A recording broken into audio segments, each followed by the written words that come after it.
Hi guys, I just wanted to make a quick video about my new and improved beefed up Stanley lock here. I'm not sure the number of this guy, but I'm sure you recognize it.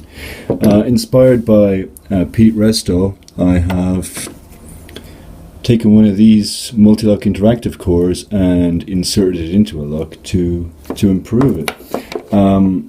Also inspired by a lock-picking lawyer who took a similar Stanley lock and put a new core in it.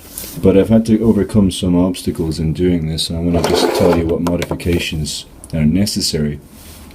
First of all, I just wanted to point out how disappointed I was with the original Stanley core, because when you look at the pins, you can see here that everything is standard except for just a couple of serrated pins. Now that's disappointing because, well, it's not great, but it's also disappointing for me because I've never found it a particularly easy pick. Except for the very first time I picked it, I always kind of struggled. And I know what you're thinking. You're thinking, oh, it's because of the countermilled core. No, my one didn't come with any countermilling, so I've got no excuse. I think maybe the strong spring tension is why I've found this a difficult pick in the past. So, what do we need to do in order to put in a better core? Let me just put this back together. Okay, so when comparing the MulTlock Interactive, this one I know that quite a few of you guys will have snapped these up. It's not the same size as the, well, from front to back of the actuator, it's the same length, but the Bible is the issue here. The Bible length is not the same, and so you're going to have to do some modifications to fit this into the Stanley. So first of all, I just want to show you the working finished product. So I can put the key in. There you can see the spinner is working. Spinner moves around.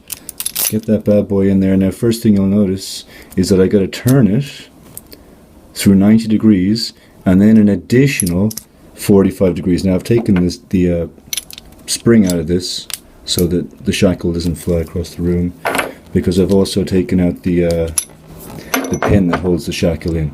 So there it is, open. Strangely enough, it becomes oh, I was going to say it becomes key retaining, but it hasn't this time. Okay, so let me get this apart and show you what I had to do.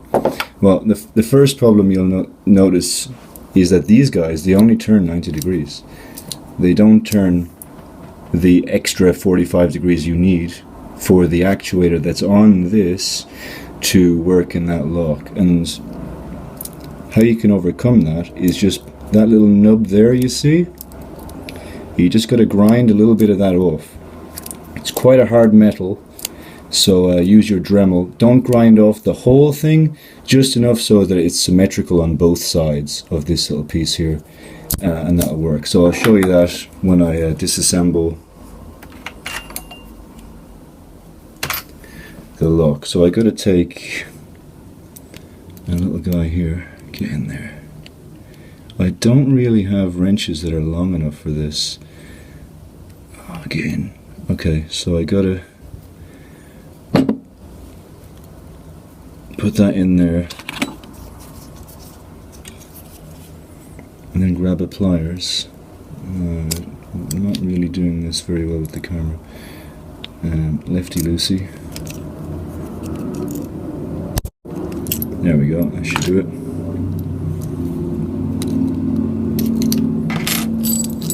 And then out come all the bits. Okay, everything's out. Oop, and ball bearing.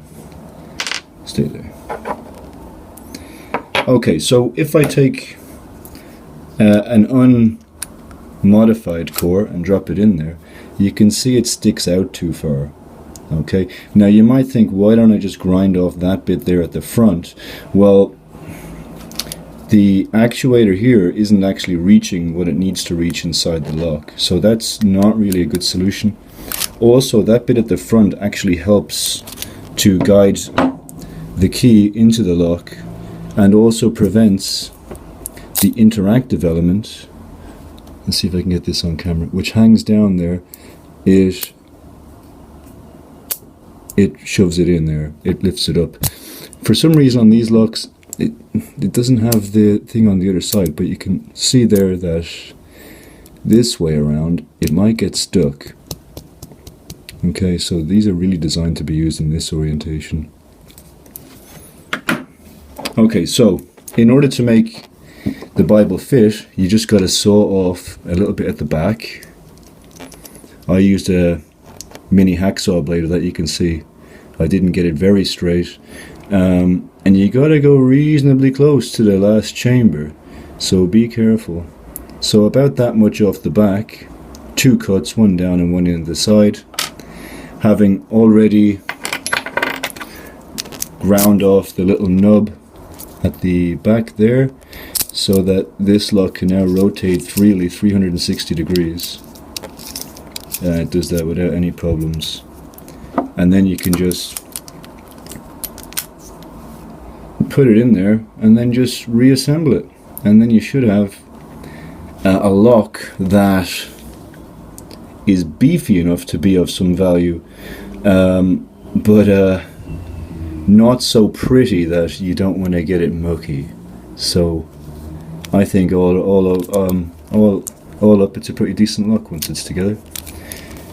So yeah, hopefully the camera work wasn't too disastrous. Keep up the good work.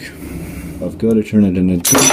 Oh, brilliant. I took out the retention guy there, and you can see the shackle's gone flying. So it did open, and hilarious.